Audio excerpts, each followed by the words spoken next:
Moja ya majukumu yako ni kuhakikisha kwamba timu inajiattach zaidi na jamii, na kuna shughuli kadhaa ambazo ushawahi kuzifanya huko nyuma kuhakikisha kwamba timu inakuwa attached na jamii ya watu wa Tabora. Mnakwenda kucheza dhidi ya Simba ambapo inahitaji kwanza hype ya mechi ilivyo, lakini pia ni kwa namna gani kwa sasa TRA imejiattach na jamii ya watu wa Tabora?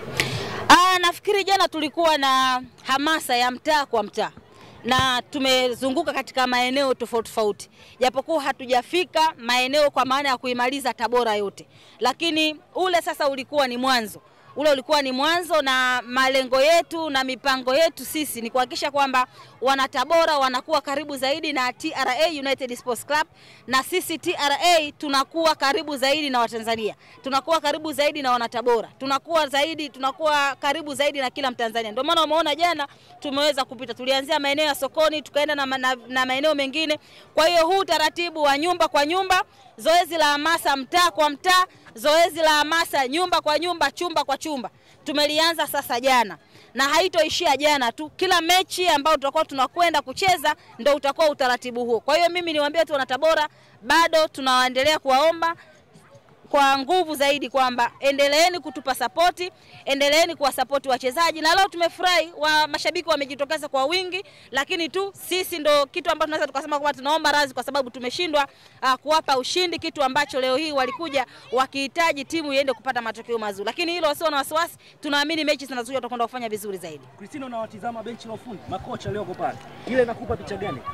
Ndio maana nimekuambia kwamba mwanzo nafikiri kama nimezungumza kwamba matokeo ya leo hayakuwa matokeo ambayo tulikuwa tunatarajia. Tulijipanga vizuri na tulijiandaa vizuri. Na ndio maana nilikwambia benchi la ufundi wa wachezaji, pale wachezaji wameshaondoka. Tafsiri yake ni kwamba na wao pia hawajaridhika na matokeo ambayo tumeyapata.